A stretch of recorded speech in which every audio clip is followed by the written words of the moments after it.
This is the original esport racing game. This is iRacing.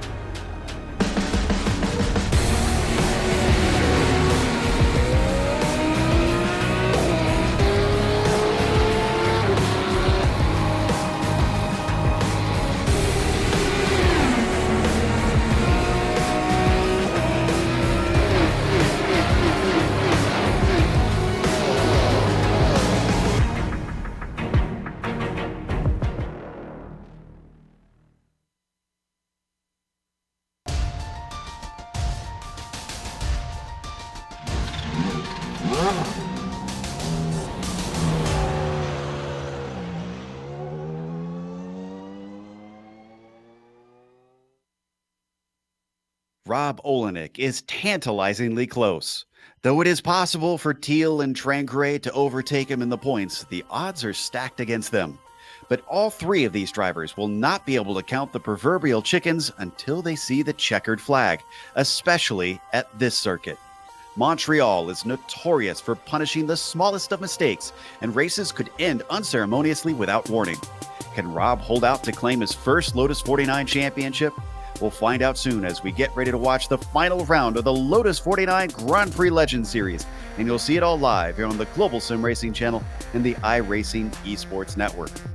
Hi, I'm Joe Peak, and with me in the booth is Johan Vandenbelt. Behind the scenes is our director, the Dr. Amjad Yaman, and he's using cameras provided by Dougie Beard. Johan's circuit Gilles Villenuve didn't actually see the Lotus 49 race in real life, but it certainly makes for a fun challenge in iRacing. Absolutely, Joe. I always think that this car track combo is a very, very good one. Now, Canada and Formula One, those two have had a rich relationship for decades, and this track, Circuit Gilles Villeneuve, is largely to thank for that. The track is located in Montreal and lies across two islands in the St. Lawrence River that were used for several international events, including the 1976 Summer Olympics. Now, 2 years after this, the track was built and finished on the location, which has hosted F1 Grand Prix over 30 times. Now, this 4.3 kilometer track for me has always been synonymous with the walls around it. The exit of the turn 4 chicane, the fast exit of turn 7 and the hairpin at turn 10 all have seen big names end their races in the concrete barriers. But maybe the most famous of these all is the final chicane of the track, the lovingly called Wall of Champions, where in 1999 in Formula 1, Gilles, Schumacher and Villeneuve all saw the race descent. Now combine this track that quickly punishes mistakes with a car that's also very difficult to drive, and I think that we're set for a very exciting season finale. So before we go to qualifying, let's hop on board the Lotus 49 as we take you for the final lap guide of the season, this time around Circuit Gilles Villeneuve. Alright, we're in the GSRC Lotus 49, so let's do a lap around Montreal. With the Senna S, you really have to swing the car in from the opposite side to line up the braking better. You'll see that a lot on this lap. There's a few lines you can take through this chicane hairpin combo, but I prefer an aggressive entry and then squaring off the exit. Applying the power will be tricky on this uphill curve. Then, brake early as you come into turn 3. Be careful with the wall on the exit because it'll be incredibly easy to clip it if the tail snaps loose while getting to the gas. 5 is flat out in pretty much all modern race cars, but in the 49 you need a big lift through here. Make sure and pull the car back to the right and stomp the brakes for 6. Once again, the lack of downforce on this older car makes accelerating painstakingly hard. Feather it as you come onto the backstretch and then get yourself ready for the braking into 8. The long braking distances of this car means you're on the binders way before you come to the bridge. Try not to climb over these white sausage curbs too much because they'll make the car bounce around and cost you valuable time you could use to get on the throttle. Now, as we head up the casino hairpin, even though this is still a good place to pass, you're once again swinging the car across the track to line up your braking. Your exit will also be very different in this car and sort of counterintuitive. I try to hug the inside even as I come off the corner because there's a little rise here. If the wheel isn't perfectly straight, it'll come out from under you. I've never experienced that in any other car in iRacing, and just goes to show the incredible power inside this beast of a machine. As we fly along the fastest straight of the circuit, hold to the left and spot your brake marker. The Wall of Champions poses the same threat it always does, and I found it's best to run tight on the first apex in order to open up the second one. From there, you simply accelerate to the line, and hopefully you've now finished a lap around Montreal.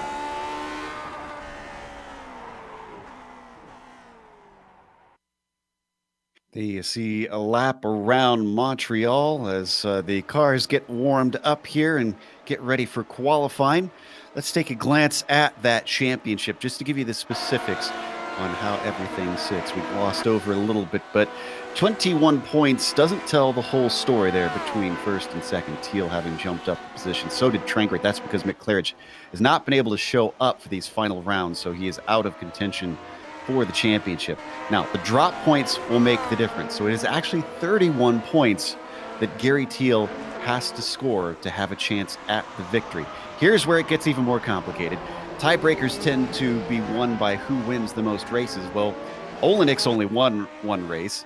Gary Teal has won 0, and Ove Trangrade has won 0. So it'll have to go back to, I think, most second places, which will most likely go to Ove Trangrade, considering his score of, I believe it was something like 5. We'll get that confirmed a little later.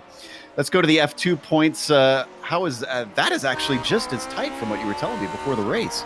I think it's a little bit tighter even, Joe, because those Formula 2 drivers, look at that. Graham Petullo, he's leading, but the gap between him and Hugh Haycox is only 6 points. So it's very tight for the final race of the season. Now, mathematically speaking, Hideki Kofisto and Colin Coker, they can still grab the title as well.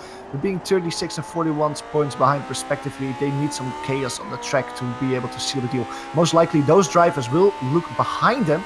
Keep an eye on Andrew Eng to defend the final podium position. Now, looking at the drivers that have joined us today, we have to keep in mind that Hugh Haycox and Hideki Kofisto unfortunately didn't join, so the title will be between Graham Petullo and Colin Coker. But Colin Coker and Andrew Eng are both on track as well, and it will be exciting to see which of those will finish on the podium in the Formula 2 Championship.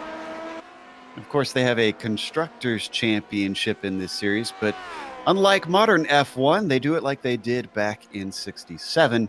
Where they do it as a Nations Cup. And you can see the U.S. leading by a fair amount. The United Kingdom has not got too much of a chance to try and overtake. Norway is definitely out of it, even though they've jumped up 2 spots into third. Australia stays where they are, and Germany is the one that falls down 2 spots. What do we got in store for the race itself, Johan?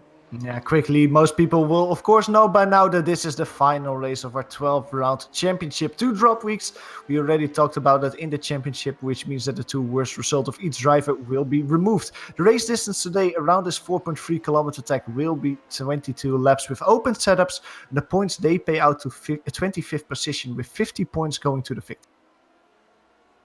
And of course, we're once again watching this on the iRacing Esports Network. Thanks for tuning in. But if you get a chance, make sure and subscribe. All you got to do is go to the YouTube page for IESN, click the big red button, and you'll get all of the Lotus 49 Grand Prix legends in your YouTube feed.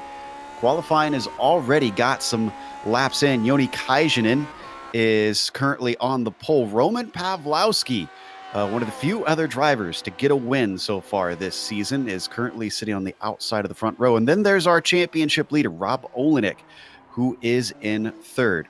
Now, you might be thinking, well, I haven't seen Joni Kajanen so far this year. Well, we've also got a few other big names that aren't familiar, but certainly are showing some muscle. World Championship driver Cooper Webster is here, and Dave Gelink is in as well with the number 1 with an 8,000 I rating and a black stripe on his car, just as Rob Olenek now goes to the pole to show up some of these black stripe drivers. And for our viewers that might not understand why we've got the black stripe drivers in here, why do we have all these big names coming in here today, Johan? I think that has something to do with the Super Session tonight, which is one of the special races of iRacing each season, which will award the drivers with quite a hefty coin credit price if they do well in that race. And I think that some of these new drivers might have seen that announcement and thought, like, let's try this Lotus 49 around the Villenuve circuit, see if we can get some coin that way. But for now, however, it seems like both Cooper Webster and Dave Gelink a little bit further down the order. Stefan Slager, we see him on screen at the moment. He hasn't set the time yet. Was of course commentating last week when we were in Indianapolis with his first lap time. He puts himself into 10th place. It'll be interesting to see how impressive, how good those black belt drivers will be. Maybe we can put our focus on Dave Gelink at the moment as he's coming across the final chicane. Last time around he clubbed the curbstones a little bit hard there, almost lost control of the car. This time he goes a lot better. He's P7 with a 32.6. Coming across the line, he needs to win in 1.5 seconds, and he does so. 1.6 seconds. He puts himself in pole position, so the advantage is to the pro drivers. Rob Olenek, our championship leader, he will defend his position from the second row of the grid. Let's see if anybody else has the opportunity to finish a lap here. About a minute and a half left. Ove has already finished both of his laps, so he is stuck at 5th place highest. I see Stefan Schlacker, who's recently come in, been a bit of a mid-pack driver. Maybe he could get himself in the mix. He's got a lap less left to finish as it comes up to Lepingle. Pretty tricky trying to get on the throttle out of this corner with no downforce on this car. So he accelerates away down the rowing lake on the long run. Let's see how much speed he can get wound up in this slippery machine. Already at 170, still climbing 180 miles per hour. And braking very early, looks just shy of 190 top speed along there. Squirming as he goes back on the throttle there out of the final chicane. He keeps it all the way on the right side of the track to minimize the track that he has to cover. He had a 33.1, he goes 0.2 of a second quicker. Now gains him 1 position. He started the race in P9, and that was the last driver I think out there who was able to do that just finished the second qualifying lap. Indeed, Matt Wright did not improve. So that gives us our starting grid with Dave Gelink on the pole. Joni Kaijinen will be next to him, and Rob Olenek, who's really not concerned with either of them, just where he finishes, will start 3rd ahead of all of his rivals. Roman Pawlowski will be P4. Other championship hopeful, Ove Trangrade starts 5th. Cooper Webster 6th. Row 4 all the way back there for Gary Teal, long ways back in 7th. And Daniel Sadro starts 8th. Stefan Schlacker will be P9, and Mark Wakika rounds out your top 10. First driver outside of that is Matt Wright, who unfortunately in his last qualifying lap had a little wiggle in the final corner. Saw his effort destroyed there. Blake Purdy starts the race behind him, just in front of Philip Urquhart. Graham Petullo starts on the outside of row 7 in front of Andrew Eng. Colin Coker will be found behind him, so the 3 drivers that are the main protagonists for the Formula 2 Championship all nice and close together. And then row 9 we found 2 drivers that didn't manage to set a qualifying time. Don Good in P17 and Robert Reynolds starts the race in Canada in P18.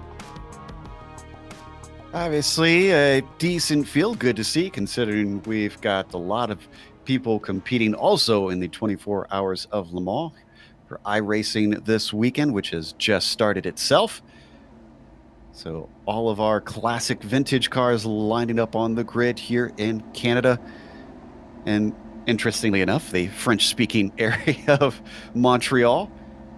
So it's a very, very French weekend here on iRacing. Just a few more cars to get out there. Gary Teal, Stefan Schlacker waiting to take to the grid. Can Gelink make good on that qualifying pace and take a win here today? This isn't going to give him the $500 in iRacing credits, but it'll certainly be a good sign if he can carry it on to the, of course, big race later on today as the engines start to rev. Lights are up. Green flag is out. Dave Gelink has a great start. Joni Kaijinen not so much, though. Rob Olenek already looking to the inside, coming down into the first corner, but he's going to be on the outside as it goes back to the hairpin. We got a car spinning off into the back. It's Ove Trangrade. Bad news for him in the championship hunt, but otherwise everyone clean through the first set of corners. As he reaches turn 4, everything goes back to single file. Over Trangrade got a little bump from one of the other pro drivers, Cooper there. And that spun him around. We can go to a replay of that, but let's just continue to see what happens exactly on track. We still have some side-by-side. Matt Wright and Blake Purdy. Blake Purdy gaining a few positions in the opening lap. All the way up front, Daniel Cedro gets by Stefan Schlacker. He stays in front. The top 4 drivers, the top 2, P2, P3 and P4 are close together with Dave Gelink driving away slightly now. They have a gap to P2 to P3 to Gary Teal, who's trying to fend off Cooper Webster. Webster very much on the attack and look to the inside as they come down into Lepingle. Tries to outbrake Gary Teal. He does have a nose in. Teal could try the over-under, but it doesn't look like that one's coming. In fact, already Teal, it gets a bad exit. Here goes Stefan Schlacher up to P6 already. Great start from Stefan Schlacher. He really is putting the hammer down in this opening lap. Let's see if he can continue. Up front, however, Dave Gelink is coming across the final chicane now. A lot of oversteer there as he bounces over the curbstones.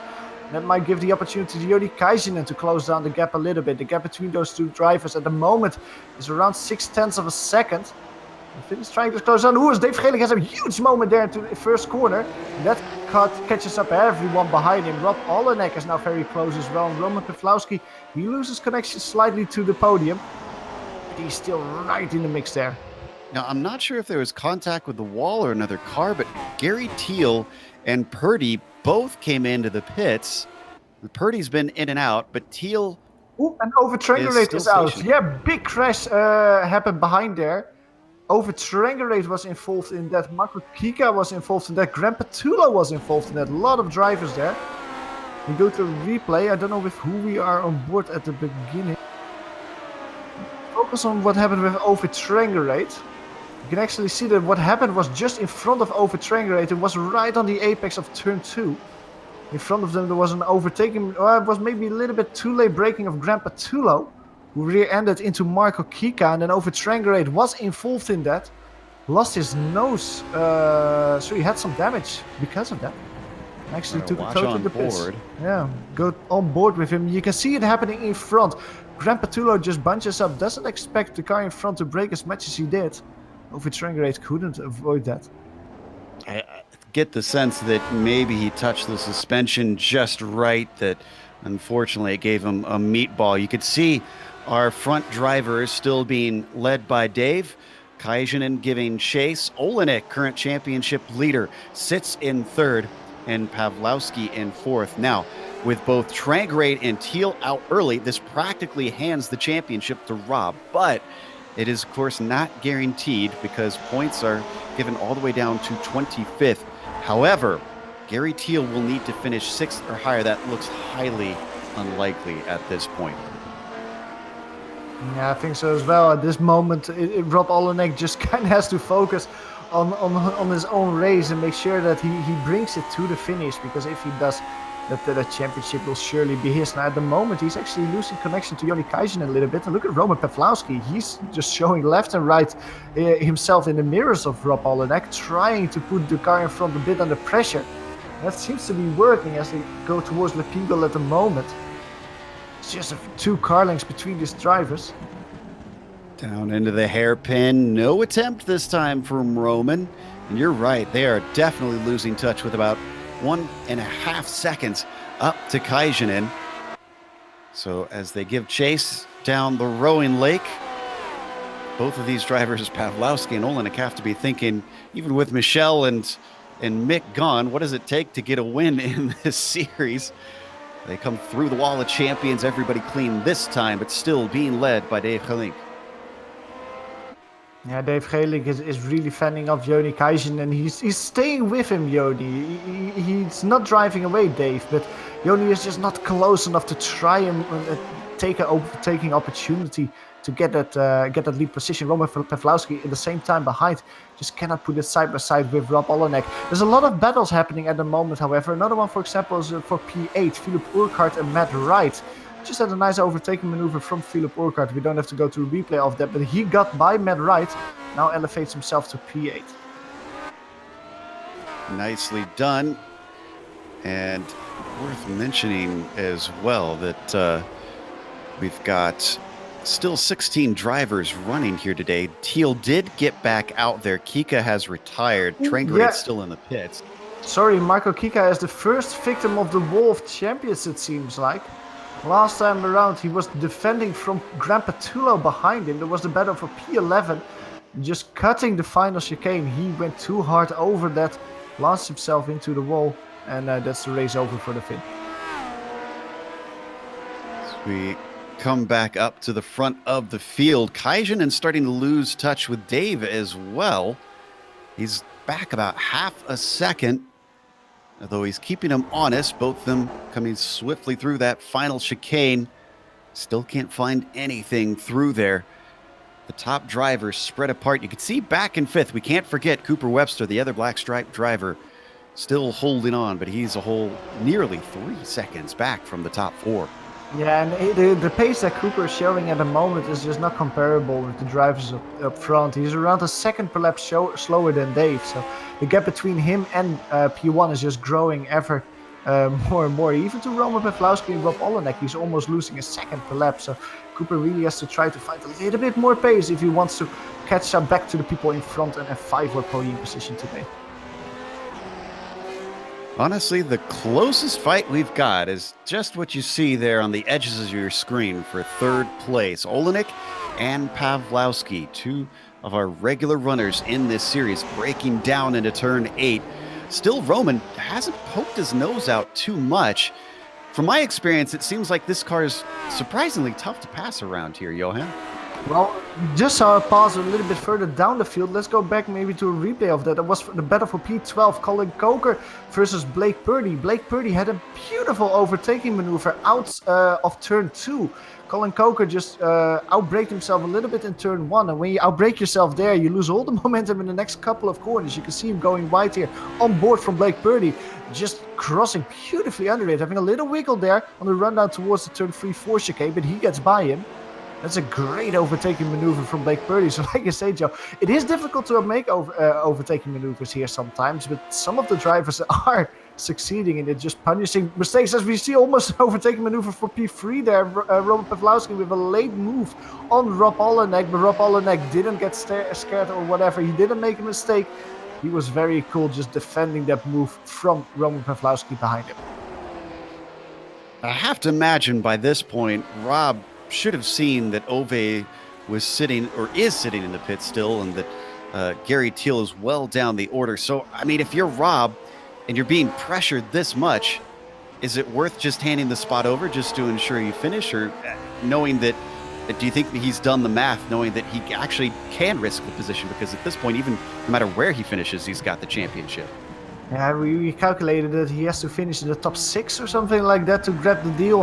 Gary Teal has to finish in 6. Oh, sorry, yeah, he has to finish. So I think that someone like Rob Olenek should know that you can get a position, you can give the position away and let Roman pass you, but on the other hand, you just want to finish on a high note this season. You just want to finish with a podium position, and that means that you're going to fight your hardest to Roman Pawlowski and try your best to stay in front.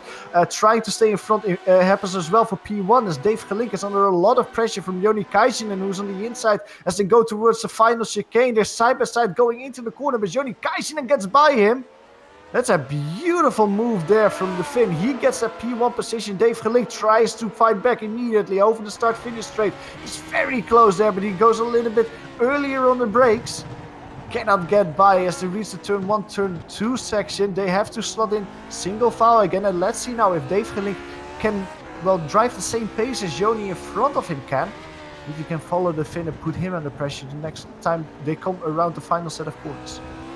First time we've seen a lead change this race, and what this has done is allowed Olenek and Pawlowski to start to gain. It is just about a second between 2nd and 3rd position. They work their way onto the stretch along the river, and still they are continuing to chop down bit by bit on those top 2. If Dave starts to retake that position, I have a feeling it's going to become a 4-car battle once more, but no attempts quite yet. Sorry, we see a spinner. Blake Purdy, one of the drivers that just had a beautiful overtaking maneuver a little while ago, just had a spin in turn 2. Don't think he touched the wall. We go to a replay of that incident, but this loses him a lot of time to Colin Coker behind, who he had quite a decent margin on. We see here on the replay him just going too hot into turn 1, looping it around, getting it in the correct direction again and taking off. A nice job managing not to lose that. Meanwhile, battle is back on as Dave is going to try but he squeezes him too much. He spins out, but Kaisinen manages to hold on to it. He gets overtaken by both Olenek and Pawlowski. Move Gelink down into P4. Let's watch this one more time. Yeah, that's you would almost put some blame on Dave Gelink more than Joni Kaisen there. He tries to squeeze a little bit too much, just tries too much to go back to the racing line, hits Joni Kaisen, and I would be surprised if both of these drivers don't have any suspension damage going forward, because that was actually quite a hard hit. You can see they're on board with Dave Gelink, just trying to squeeze a little bit more. Great save, however, after that contact though, to not really loop it around and end up in the Wolf Champions.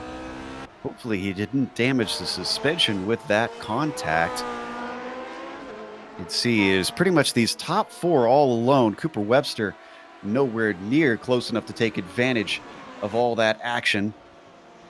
They are lapping a few cars. That is Robert Reynolds letting them through. Yeah, this will be very interesting also for the battle between Roman Pawlowski and Rob Olenek, because compared to the battle for P1, that battle before P3, what is now P2, has actually been kind of tame.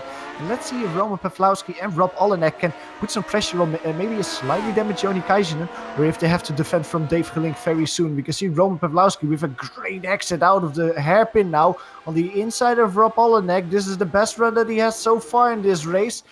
These two drivers get very close as well, but they don't touch side by side through the final chicane. What a great driving from both of them, but this gives Dave Gelink a great run out of that corner. He gets by Roman Pawlowski, also by Rob Olenek. They're side by side towards turn one. Rob Olenek defends. They hit each other. Dave Gelink punts him off. He breaks too late. Rob Olenek spins. Luckily for him, avoids everyone. Cooper Webster gets by him as well, so our championship leader gets spun around, but he can continue, I think, with not a lot of damage in P5. Shades of Perez and Massa at Montreal.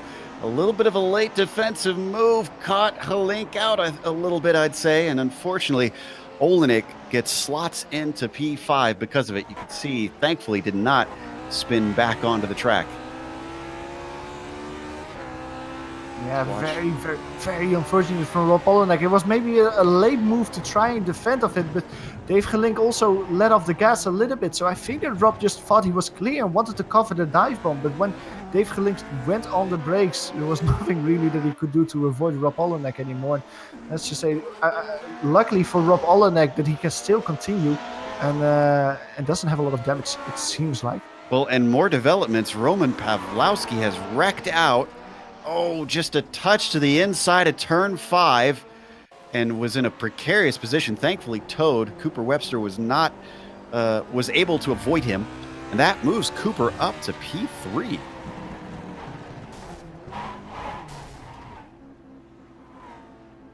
Oof, that was a hard hit. Good example of how this track bites when you least expect it.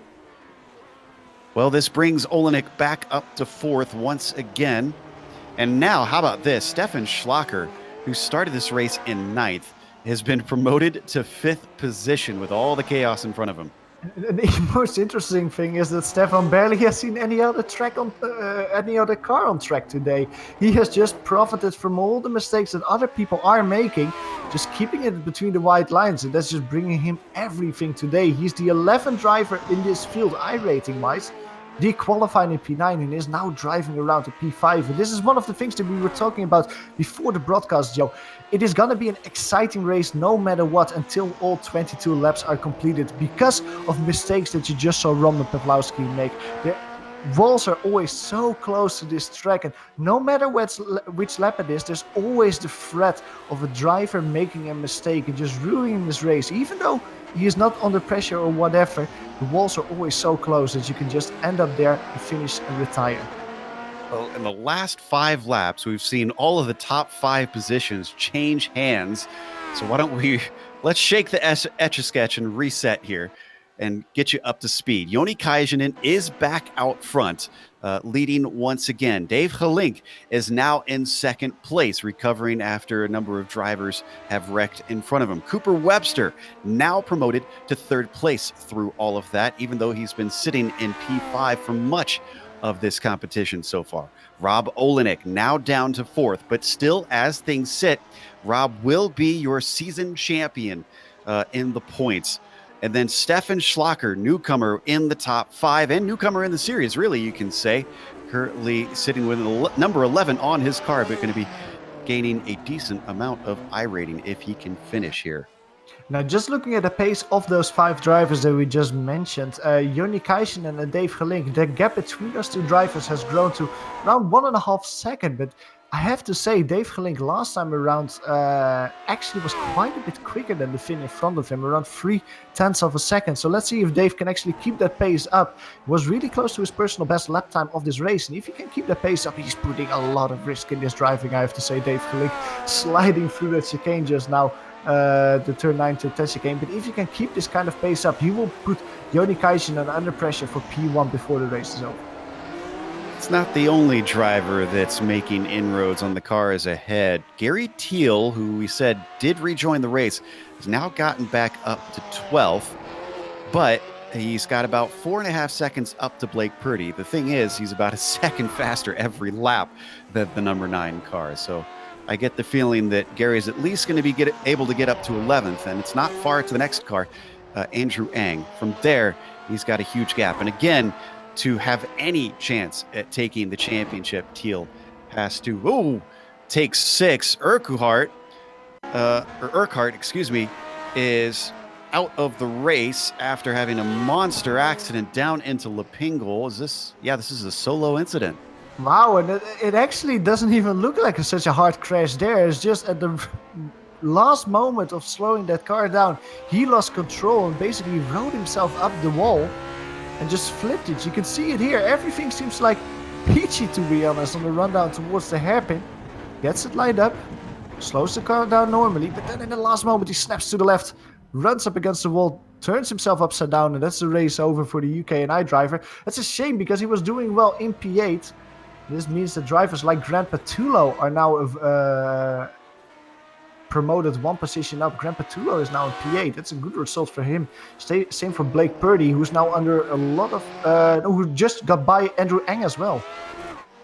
You know, I wonder if maybe that was a case of him just downshifting too quickly into first, and boy, that car snapped.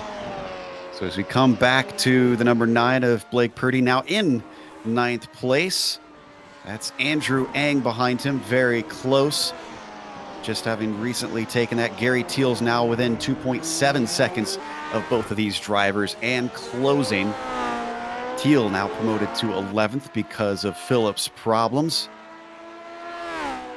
I'm just thinking that Andrew Ang with this P10 position at the moment, he finishes several positions in front of Colin Coker. And if Andrew Ang can keep it on track, and he almost loses it there. He just keeps it in a real straight line, but this will help Gary Teal to close down the gap a little bit more. But if Andrew Ang finishes around 10th, 11th place, I think that he will be right on the same amount of points as Colin Coker. With the absence of Hideki Kofisto, I think that will mean that Andrew Ang will finish on the podium in the Formula 2 Championship. So let's keep an eye on where he is compared to Colin Coker. Now let's go to P6. That battle is heating up as well as Daniel Sadro being chased down by Matt Wright. Matt Wright has had a couple of good laps, especially with his personal best last time around, and 133.1 was around 0.4 of a second quicker than Daniel Sadro there. The gap between these 2 drivers is around half a second. Matt Wright is really making some headway today, Joe. He has already won 4 positions since the race started. And I'm glad you brought up that Formula 2 Championship. Even if it's just for a podium in that, I imagine that is a point of pride for those drivers. Coming down the Riverside stretch, Wright still hounding Daniel Sadro, breaking into turn 8. It's a little bit smoother for these 2 than what we saw with Ang. And so no opportunity quite yet for Matt Wright. Oh, and I think we had some sort of mistake with Dave Gelink because he was very close to Joni Kaisen, and suddenly now I see he's way far back. I think he had a cut course coming through 8 and 9. So he lost a ton of time just with that one small error. Absolutely, yeah, around 1.5 seconds he lost there, Dave Gelink. That will really hurt him. He is quicker than Joni Kaisen, but with 9 laps to go, this will really put some pressure on him as well, because with the pace advantage that he has, it will just be maybe 2 laps of trying that he has at the end left when he reaches the back of the fin. Now, in the meantime, Andrew Ang got overtaken by Gary Teal. So Gary Teal is now in the top 10. Andrew Ang is only 2 positions in front of Colin Coker. Teal made a straightforward pass down into turn 6 to get himself into the top 10. He's got about 4.5 seconds to reach Blake Purdy. Sorry, there was I got a little bit scared for Blake Purdy there, who almost lost control of his car in the final chicane. He's chasing down Grant Petullo, and he got a very wild exit out of the final chicane. He kept it in a straight line, and luckily for him, he actually keeps the pressure on the car in front as well. This is the battle for P8 we're looking at on board, with Grant Petullo looking behind to Blake Purdy. Now Blake Purdy is one of those drivers, as Grant is having a horrible chicane there. Completely loses the first apex in the turn 3-4 chicane, and that might give Blake an opportunity here. He takes a look very late to the inside, dives it a little bit there. What a beautiful move from Blake Purdy there. That was a real Purdy pass as Blake moves himself up into 8th. Grant Petullo now has to give chase, but he's got to look in his mirrors. 2.5 seconds now to Gary Teal, who continues his climb. He's not giving up on this championship. Olenek is in 4th, but Olenek has to fall down a lot of positions for Gary Teal to have any sort of hope. He's got 8 laps to go. Anything can happen. As we've seen, this has been a topsy-turvy race, even though it's looked like a bit of a dud in terms of the championship hunt, with Rob Olenek looking pretty solid. The number 5 that you see on your screen sitting in 4th place, and that is a lapped car behind him. He is all by his lonesome. Olenek about 4 seconds back from 3rd place. Cooper and 11, almost 12 seconds ahead of Schlacher behind. Gary Teal is now closing up quickly on the 2 cars in front. Gary is still in P10, but he will elevate himself to P8 quickly, I think, as he's catching Grant Petullo and Blake Purdy very quickly. The gap between these 2 drivers is around 2 seconds. With Gary Teal by far the quickest one around. He was around 3 seconds quicker than Blake Purdy last time, around 4 seconds quicker than Grant Petullo. It gets very close there in the turn 4 chicane. That's not what he wants there. He probably wants an easy pass to get that P9 position. Now, will he do the same thing in turn 6 as Blake Purdy did last time? He brakes very late, moves very quickly there. He does the same thing as Blake Purdy did. And that's P9 for Gary Teal. So he needs to move up 3 more positions. Does he want to have any chance on getting that P1 position in the championship? But before that happens, he needs Rob Olenek to have some problems as well. I have to say, I am wowed by the way that Teal has come back into things. He's been helped a little bit by the attrition, but getting up to 9th, considering he was pretty much dead last after the first lap, is no mean feat, considering there's about 18 cars in this field taking the green flag. Blake Purdy about 1.5 seconds up the road. Blake was the other driver that came in with Gary Teal at the start of the race. So he's essentially been following him through, although Blake had a much shorter stop at the start, gains a ton of ground. Gary is flying out there. He's running 132s, 131 last time by a 31.8 out on track. Compare that to our leaders running a 31.4. That is very comparable pace to the top drivers. But it's also a very good feeling for a driver when you make that early pit stop. You know that you're all the way on the back of the field, and that hurts. But if you just continuously overtake cars in front of you, you actually feel like you're literally making progress through the race, and that just can motivate you to go faster and faster, and maybe even drive a little bit quicker than you would if you wouldn't have had that problem at the beginning of the race. Gary Teal, now officially, look how quickly he's closing down Blake Purdy in front of him. He wasn't able to take a look on the inside of turn 6 like he did last time around on Grant Petullo, but he is putting Blake under pressure. Blake defending the inside of turn 8 there. Even from that far back, Blake was going defensive. And remember, we were only on the other side of the island, the other side of the circuit, when I said he was a 1.5 seconds back and already trying to go for this spot. Teal, oh, he does go to the inside. I didn't think he was going to put his nose in through Lepingle. Coming off the corner, he's going to have the slipstream car squirming under the power as the number 6 looks to try and get up into P8. Blake Purdy, is he going to defend coming down the rowing lake? No, he's going to give him the inside. He sees the writing on the wall. He lets Gary Teal through.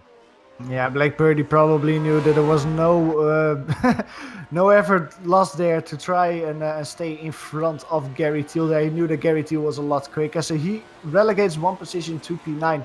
Let's see if Gary Thiel actually can make some headway now. I think that he will have a very big challenge in front of him to close the gap to Daniel Cedro, who's around 30 seconds in front of him. But Daniel Cedro is involved in quite a nice battle at the moment. He just got passed, I think, by Matt Wright. I remember Matt Wright being behind Daniel Cedro a few laps ago. Now Daniel Cedro is behind. These two drivers are still very close together in the battle for P6. Yeah, I think about Thiel's only hope at this point is for those two to start fighting a hell of a lot, for them to lose 24 seconds in 5 laps. Now, we've been keeping half an eye on our leaders here and there. Kaijinen gained a gap on Gelink because of Dave making a mistake. He's closed it down to about 1 second, and he's still got laps left, but does he have anything for Joni here? We've seen Kaijinen is probably not going to make this easy, Johan. It's going to be very difficult for Dave Geling to get by, but because Joni has been very consistent, very strong today. Maybe he's not the quickest driver out there, but he's probably the most consistent driver out there. On raw pace, he's losing around 0.2 per lap at the moment. And that will mean that Dave Geling will have just enough time to close down the gap, get to the rear gearbox of Joni Kaijinen in front and try a move in the last lap. But look here visually as they go through the hairpin. The gap has already shrunk to 0.8 of a second. It will just go quicker and quicker with the draft that Dave Geling will have now over the rowing straight. You can just see him visually closing the gap. 1 car length, 2 car lengths, I think, over this straight now. Probably even a few more before they start braking for the final chicane. This is just evaporating, that second lead that he had a few moments ago, because looking at it now, the gap has shrunk to under half a second. I think that Dave Geling will have 3-4 laps time to try and prod and do everything that he can to get by Joni Kaijinen and get that victory here today. This could wind up being a stunner for sure, because I did not think, with as slow as it took Dave to regain most of that ground, now being just a few car lengths back and another error.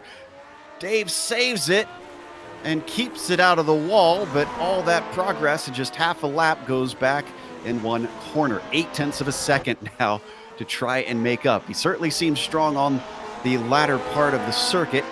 Let's see if he can regain it under braking. He certainly took a lot out of it coming to Lepingle. They're heading into turn 8 here. It was 0.8 of a second down to 0.7. Coming off the corner.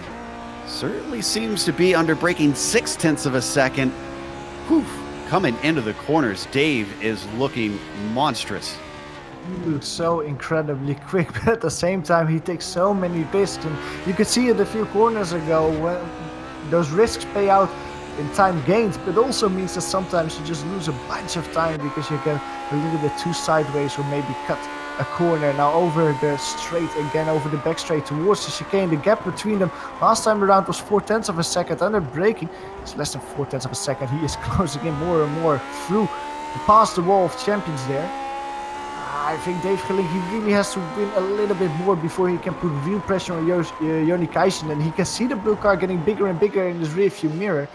And at the moment, Joni Kaijinen knows as well that he's just too far away to be any real threat. And if he can just keep his car wide enough, Dave Geling is not going to get by.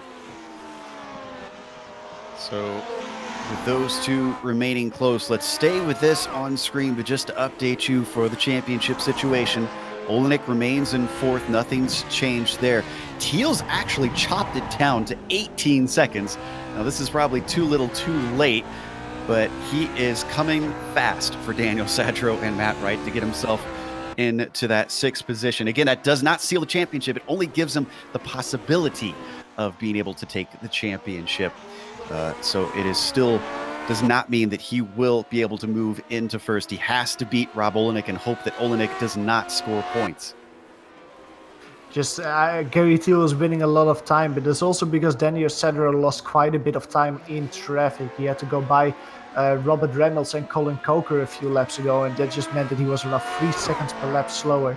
Let's see if Gary Thiel can dispatch those lap cars a little bit quicker. and keep that gap slinking down before the race is over. Now we go back to the lead battle at the moment. It has grown to 0.8 of a second. Dave Gelink once again just had a moment where he went full opposite lock. And you can see that he just loses several car lengths immediately, around 0.3 of a second last time around. But with 3 more laps to go, there's not a lot of. As both cars kind of overshoot turn 1 there.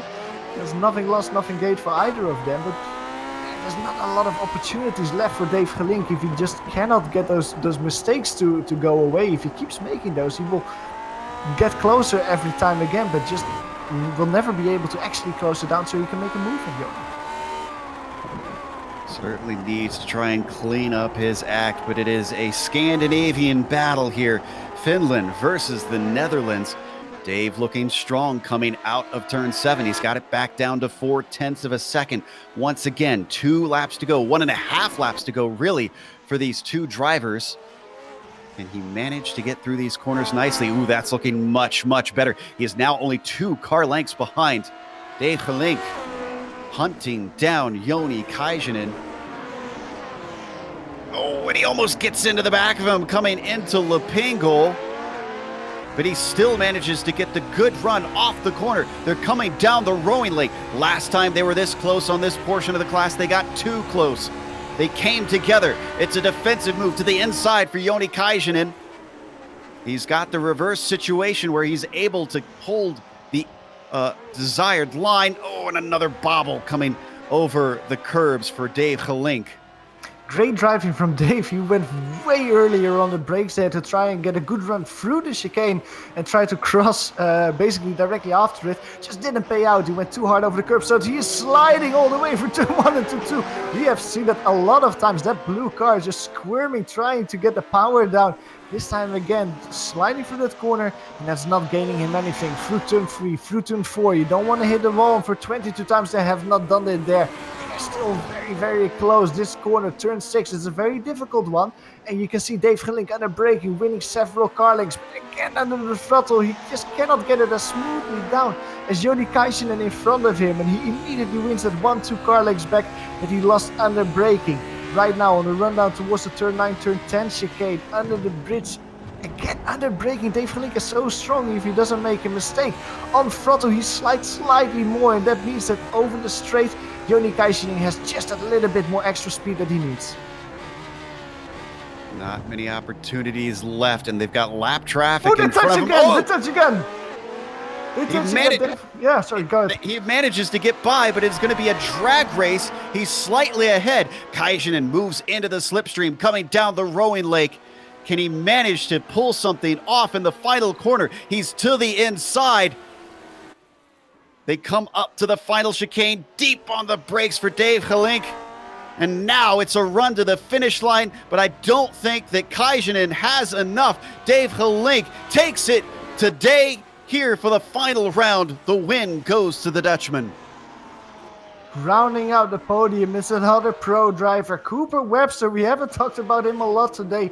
He comes across the line in P3, but let's now focus our attention on Rob Olenek because he deserves the attention. He is our Lotus 49 championship winner. He wins with P4 here in Montreal, the championship, finishing in front of Gary Thiel and Ove Trangaré. That has got to be a beautiful feeling for Olenek. Stefan Schlager going to earn himself a nice top 5, having started the race in 9th. And don't forget about Gary Thiel. Well, unfortunately was only able to close it in to 16 seconds. Instead, now he's looking behind a little bit because Blake Purdy has regained ground. Must have been a mistake that we missed for the number 6 car. He's just missed out on the championship. It will give him 2nd place. I'm not sure if that's any consolation. But Gary Thiel at least made a good recovery drive to get back into the top 10. That's going to be the last of them. So we've got time for the replay. The GSRC Lotus 49, so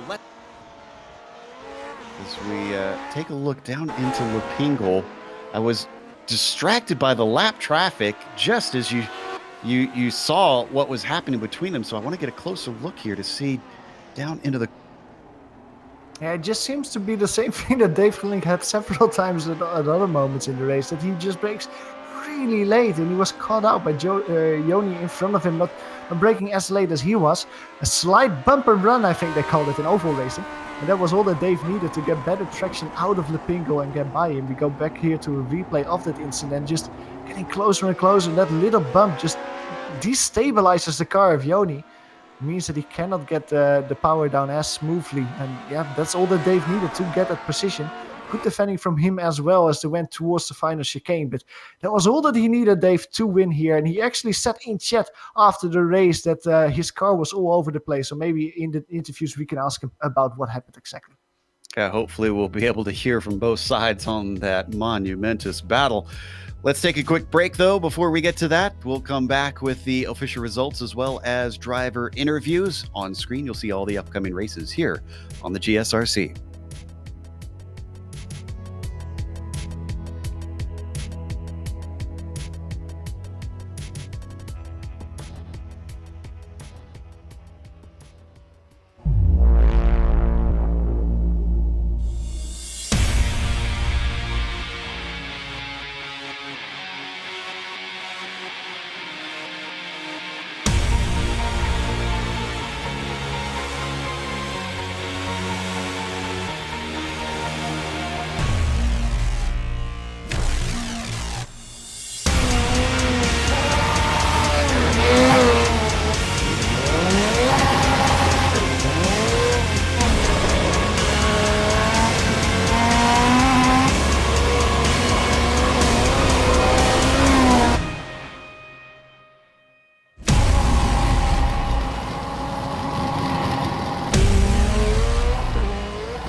Welcome back to Circuit Gilles Villeneuve. It was an exciting final round, but the battle for the win was not our championship contenders. It was two newcomers, sort of at least. Kaijinen has been here a number of times before, but he was beat by 1/10 of a second by Dave Gelink, who took the win with a little bit of elbows out racing. Joni, as I said, right behind him in second place. Cooper Webster, probably the quietest race we've seen so far today, taking third place and rounding out the podium. But really, the celebrations are down in fourth place. Even though there's no podium for him, Rob Olenek takes the championship, his first championship here in the Lotus 49 series. Stefan Schlacker takes fifth behind Tim. And then how about Matt Wright going from 11th to 6th? A nice climb for him, just beating out Daniel Sadro in seventh place. Gary Teal had to do a lot more, but he was scuppered at the very beginning of the race. We're still not sure quite what happened to cause him to take that pit stop. We suspect maybe some damage or something. and he winds up in 8th position. Blake Purdy behind Tim, finishing 9th, and Grant Petullo rounding out the top 10.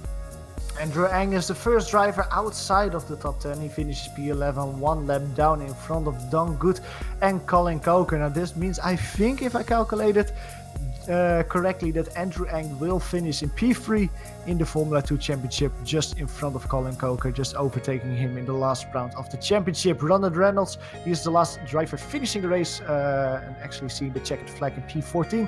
We had 4 retirements today, starting with Philip Urquhart, who had a big moment in Lepingo, Roman Pawlowski, who retired early in the race, Marco Kika and Over Trangrate, who also had to retire early on, finishing P17 and P18. And we've got our unofficial champion with us. Rob Olenek has joined us in the booth. First of all, Rob, congratulations. This, according to our math, gives you the championship this season. I think it does. Thanks a lot. It was hard, and it came down to the wire. I don't know what happened to Roman in the race. I haven't been able to see it back yet. He unfortunately wrecked out in turn 5, just clipped the inside wall, and that took him out. And that actually brings me to an interesting point. Your rivals in the points hunt, Gary Teal and Ove Trangrade, fell out quickly. How soon did you realize that they had big trouble, and what did that do to your approach to this race? Did it free you up, or did it calm you down in the sense that maybe you backed off a little bit?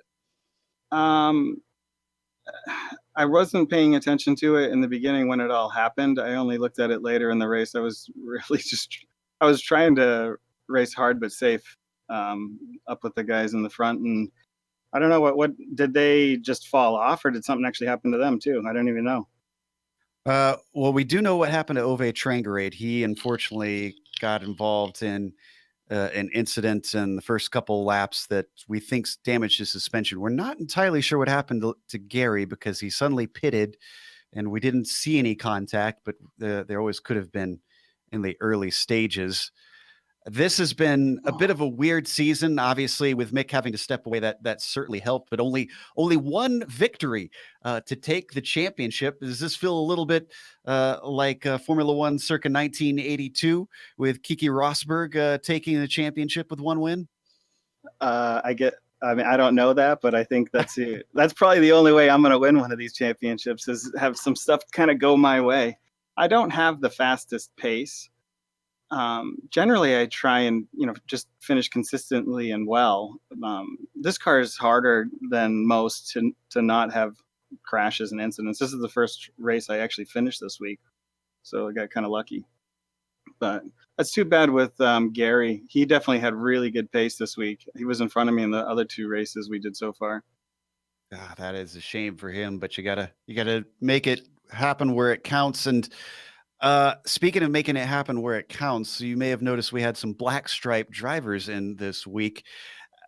Coming up to the super session, are you eyeing that with maybe thinking you could take 500 credits, or seeing the performance of both Dave and Yoni, do you think that's out of the window? I think I have a chance. Like I was in first today at one point. It's really hard to pass on this track. So, if a little bit of luck can go my way, I think my pace is okay. It's not, the fastest. I knew when Dave showed up in here, I saw him in the server, that there was a really good shot he was going to win. He's just super fast and everything. But we'll see. I mean, the car is not the easiest car to drive in the world, so it's easy to make a mistake for anybody. Absolutely. Well, again, congratulations. This was a fun season, and that was a fantastic racer. I don't know. Thank you guys. I'll see you guys next season. That was Rob Olenek, your champion, and getting a top 5 finish is Stefan Schlacher. Johan's going to talk to him about his race. Yeah, Stefan, welcome to the booth. If I have to describe your race, I would say a good race, but a boring race. Is that correct? Pretty much, yeah. No, I'm honestly first. I'm super happy. Second, top 5 in the 4th race, so that's very great. Boring race, yeah. It's circuit Villenuve for me. I really like this circuit. I consider it my second home track away from the Red Bull Ring.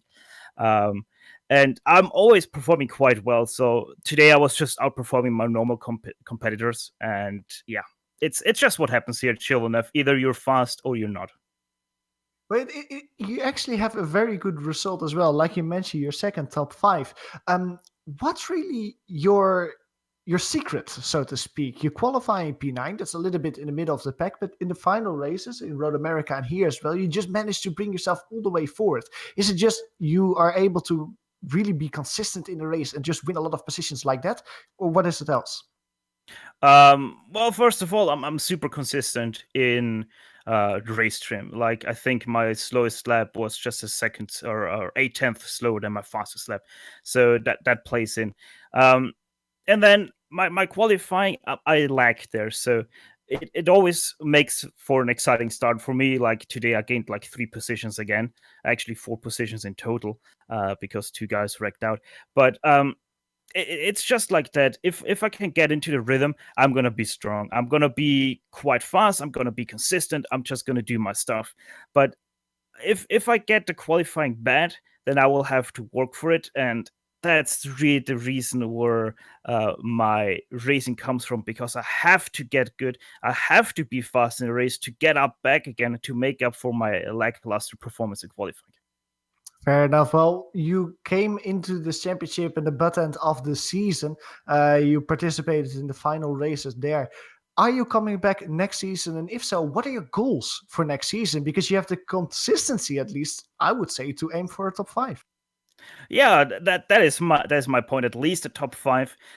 Before this race, I actually checked the season standings, and even though I just joined, as I said, the last 5 races without racing Indianapolis, I'm actually 22nd in the standings overall, with only having 5 starts in the season. So, and Rob has won the season with 27 starts. So, I just have to get a consistency again in this car. Get good in qualifying in this car, because that's where I'm lacking the most. I think today was the first race I actually used qualifying fuel in qualifying, and my race was still a faster lap than my qualifying lap. So I don't know what I'm doing wrong. I guess that's just me. But yeah, top 5 regular, and then after mid-season, I'm expecting myself to get at least 1 or 2 podiums. Hey, fair enough. We'll write down get good and get better for you for next season. Thank you for talking with us. Congratulations with another top 5 result, and we'll hope to see you again next season. Thank you. Sure. Stefan Slager just talking with us now. I just wanted to put a little bit of emphasis as well on one driver that unfortunately didn't come in today, which is Grant Petullo. We, of course, talked with Rob Olenek. He is our winner in the Formula 1 Championship, but we have talked so much about the Formula 2 Championship, Joe, that it would only be fair to just mention that Grant Petullo has won that championship. So after Rob Olenek, he will be the second driver, finishing today with a lot of champagne. I'm sure he is ecstatic about that. And that is a great note to close up on, with a big thank you to the Lotus 49 community for bringing us back for another season of coverage. And we already have them confirmed for next season as well.